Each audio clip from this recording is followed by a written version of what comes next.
This training is going to be recorded, and all participants are going to be on mute. If you have any questions or comments, you can enter them into the chat feature that's located on your screen. And I will answer questions at the end of this training. We might be able to open up the lines to ask, also have people ask questions if we have time. So this presentation is about direct certification. I'm Linda Schleyer, the Director of Child Nutrition and Food Distribution Programs with the Department of Public Instruction. And we're going to be doing a series of these virtual trainings as the year progresses and different processes are due or kind of height of the season for certain things. For instance, in October, November, the districts are going to be doing verification of their free and reduced price applications. We will probably do a training on verification and then also a training later in November, December about the verification summary report. So the purpose of direct certification is to identify students that are eligible for free meals at school. And these students are students receiving SNAP or TANF benefits through the Department of Human Services. Students that are directly certified do not require an application. The families are not required to submit an application. The eligibility is automatically applied to those students. Because of this, meal benefits are determined and provided very quickly, and there's no delay in services for those students. The direct certification process in North Dakota, because every state has a different process. In North Dakota, the student enrollment information that is in PowerSchool is uploaded into the State Automated Reporting System, or STARS. And then from STARS, the enrollment data is sent to Department of Human Services Data Hub. And that's just where DHS's data is located. And then our data is also located there. So then a match can occur between the different records. Once there's a match, then those matches are then broadcast back into STARS, and then the districts are notified of these matches, and those match students are automatically enrolled in direct certification. Districts are also notified of school-age children that receive SNAP or TANF benefits but cannot be matched to enrollment data, and those show up in a different area on the direct certification system called broadcast notifications. So if students show up under broadcast notifications, it's possible they're enrolled in your school, but it is also possible that they're enrolled in a school where that school doesn't, like a private school that doesn't upload their enrollment data into STARS, or they could even be possibly homeschooled. We get many questions this time of year. When will we get our notifications? The district direct certification contact must be set up with permissions to access the system in STARS. So that's one thing that if you're the person that's responsible for direct certification and you don't have access to that information in STARS, contact your district STARS administrator to get those permissions. We also need the name and email of the district direct certification contact to ensure those notifications go to the correct person. And those can just be emailed to me or to Scott. If you've been that contact person for several years and that hasn't changed and you're getting notifications, you don't have to worry about that. It's just any new users or contacts or contact people who aren't getting the notifications and should be. Before the notifications will be populated in STARS, the district must turn on that PowerSchool to STARS data transfer process. And once that occurs, the student enrollment information for PowerSchool will be populated in STARS. And then the notifications, once it's populated, then that match process starts where the data goes down to the DHS matching hub. There's a couple of overnight processes, and usually notifications will be sent out the next Monday or Tuesday. The process right now is those matches and then the upload of the matches occurs once a week, and I believe that's on Saturday or Sunday. And so I would predict that the notifications will go out Mondays or Tuesdays. In STARS, this is the main page in STARS, and you'll see everybody has different permissions, so everybody's reports look different, but the direct certification is listed under all of the reports that the user might have available to them. And then once you click on that report, the direct certification for your district, then you'll see there's a page for direct certification. There's broadcast notifications on the side, match notifications, and then there's some tools such as exports and a generate PDF function. There will be no names ever listed under match notifications because we've automated that enrollment process. If they're matched, they're automatically enrolled. However, broadcast notifications will show up on your page. So if you have names there, you'll need to go through them and determine whether or not they're enrolled in your district. And there is a process for enrolling from broadcast. It's kind of a multiple step process, but what you're basically going to be doing is linking the record, the direct certification record that's in your system to the enrollment record that is in STARS. So this is the process, step-by-step process. I will be sending this email out or this PowerPoint out to everybody so you'll have this available. This is also available on our website under the School Nutrition Programs and Direct Certification. So direct certification eligibility. Students are eligible for free meals the first day the district receives the notification of direct certification. And eligibility is good for the entire school year, just like other application, free and reduced priced applications.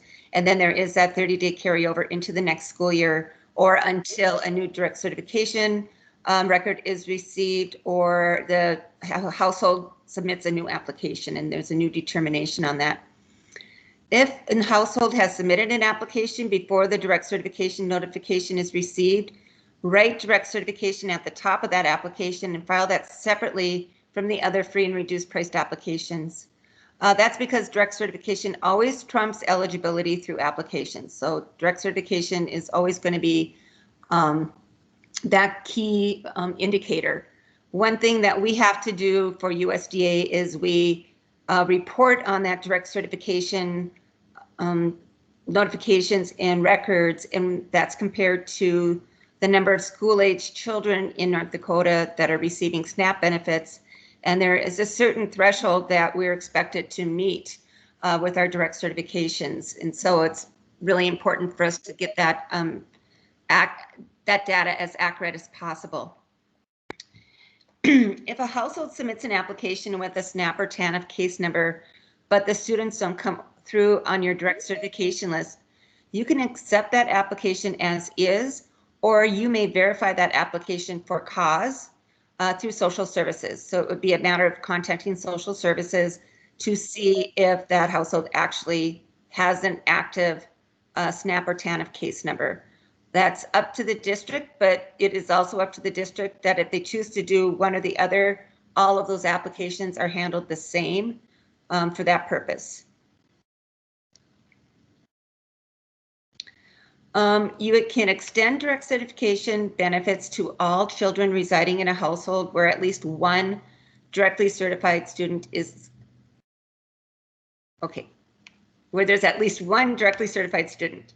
So that extension of direct certification benefits, for instance, if there's a household where maybe there's one child that's from a previous marriage but comes and lives, you know, for a couple weeks or every other week at the other household, those benefits can be extended to those children too. As long as they're residing in the house at some point during the year, those benefits can be extended to that child. You're going to want to document this on your eligibility roster with the name of the directly certified household member. So you're showing that linkage between the child that got the extended benefits and the child from whom those extended benefits were received. Of course, this year's a little different. So those benefits are also available for distance learners. Meals may be provided and claimed for students learning from home if the district is providing the educational services. So if the district is providing an online learning platform, that is still providing those educational services. It would only be where a family is totally homeschooling and the district isn't involved at all in providing educational services, and there is no direct contact, or the student isn't considered enrolled with that district. Most of the distance learners are going to be eligible for meals to be provided. The meals are claimed based on individual student eligibility, and that would include direct certification. And we do have those waivers this year where multiple meals may be provided at one time. However, meal counts must reflect correct meal type in the days of meal service.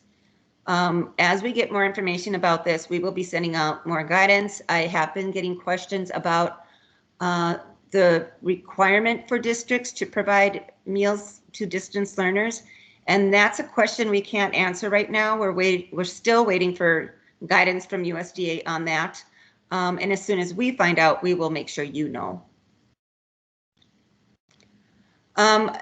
Once a child has been determined to be directly certified, the households must be notified. There is a notification of predetermined eligibility letter template, and that would be with in amongst all of the other free and reduced price eligibility information that was sent out to you earlier this summer, and also it's on our website. And households can refuse the benefits, but you want to make sure and document that and change their eligibility. I would get that in writing too if they refuse the benefits, so that it's on file. We do have a couple of changes for school year 2021. This year, the notification emails will no longer include the student names. And that's because we had a long conversation with our management information services and the people that are responsible for maintaining student information securely. And by sending out those names, it is considered personally identifiable information. Even though it's just the name and not birth date or anything, we just felt it could be, it could lead to some questions. And of course, we don't want to do things that are not allowed at all. So you still get the email notifications, and it will say go into STARS to check for additional direct certification students, or you might get one that's just a broadcast notification. And that will then direct you to go into STARS. These emails should be sent once a week, and again, it will be probably Monday or Tuesday. So one question we get a lot is, well, then I'm going to have to go through my list every time and make sure that these new students aren't already on, and how do I tell which ones are new and that type of thing. There is a way to identify the new direct certification students. You can generate an Excel export out of the DC system. So when you go into your direct certification page, there is an area on the side where under tools that says export.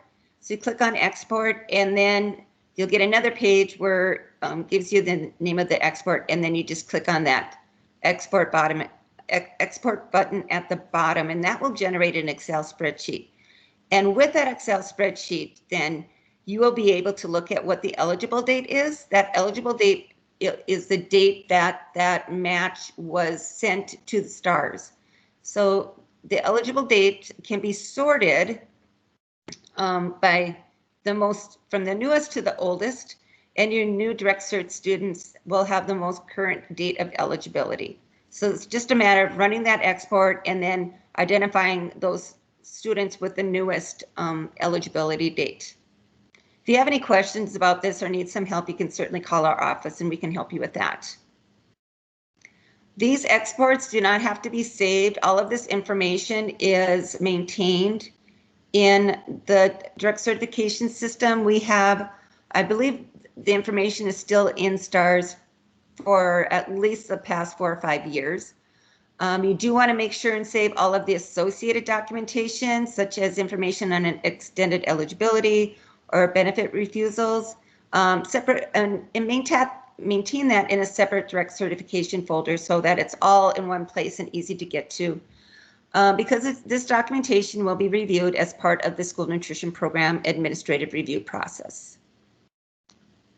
And so now I do have some time for questions. Do I have any in the chat box? It looks like I might have some.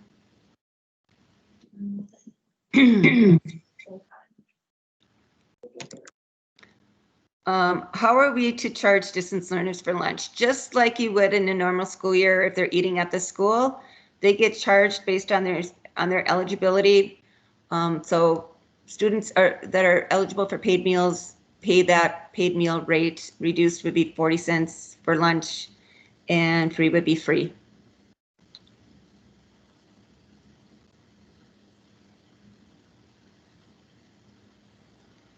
I just got an email, Linda. It says, can we complete one reimbursement for distance learning, or do we have to complete reimbursements for each school separately?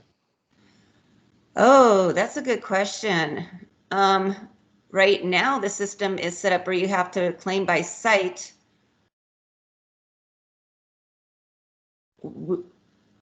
We might have to think about that.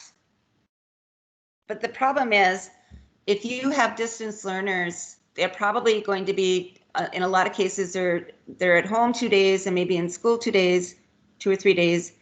And then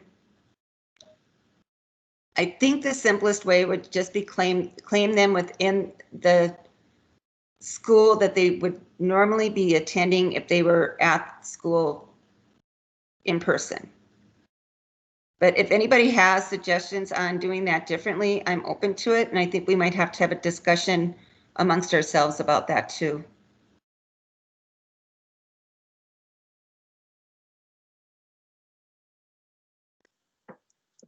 Linda. Yes. If we get an application from a parent and they were on DC last year and they're still free this year from the application, do they get that 30-day carryover from DC, or do we change them right away just to the application? Change them right away to the application. But then if you get a DC notification after that, then they get switched back to DC. And we need to change that in Primero Edge too then, right? Do we void out the application? Oh, that's a Scott question. You would not void out that application. Say your question again. They were DC and then you got an application on them? Is that what you're saying? Yep, and then after we verified the application and confirmed it that they're still free, we then get the DC. Correct. Well, it comes back to the protocol. If you do receive an application, that application is what the determining application is at that time. Correct, Linda?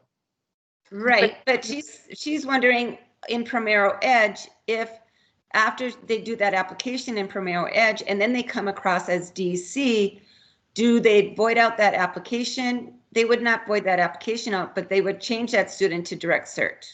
Yeah, that student should be automatically direct cert. That's the only thing that's fed into Primero Edge is that direct cert list plus your list of students. So that student's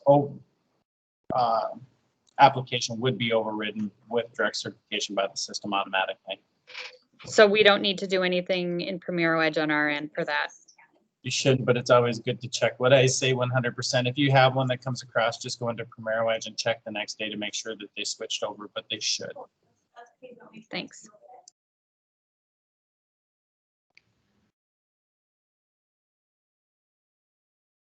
Does anybody else have any questions?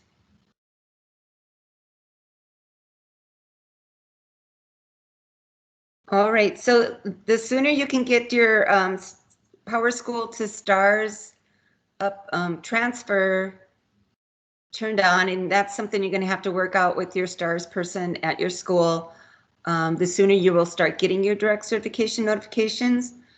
But I do know in some cases schools don't like to turn that on right away. They want to make sure their enrollment information is correct in PowerSchool before they turn on that process to transfer their data into STARS. So sometimes you have to do a little bit of negotiations. Oh, I just Roxanne, I just looked and it is available for activating automated file transfer. That must have just got turned on.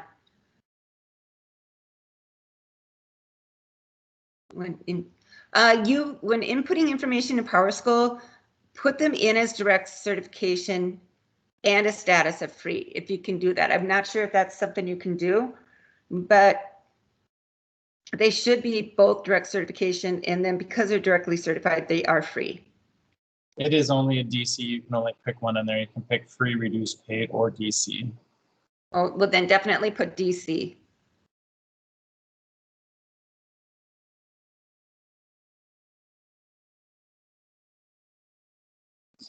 The other thing to make sure that you do in PowerSchool also is marking your homeless from your McKinney-Vento liaison and stuff. Your homeless and stuff in there should be marked also. Homeless, migrant, foster, because those are all also categorically eligible students.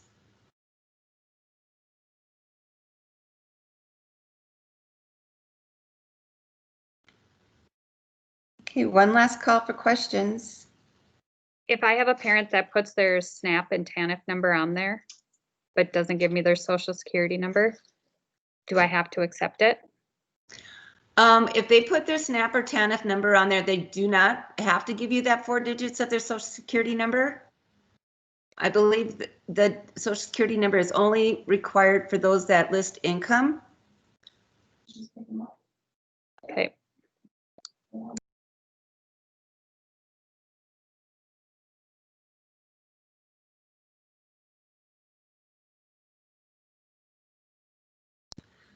Okay, I am going to be doing the same training probably that first week in September before Labor Day. For those who couldn't attend today, this PowerPoint presentation will be available as a recording as well, plus the presentation itself. And if you're looking for any, like the notification letter or something, you can also contact our office to find that. I want to thank you for spending your time today on this brief but hopefully informative training, and look forward to more trainings in the future. Thank you.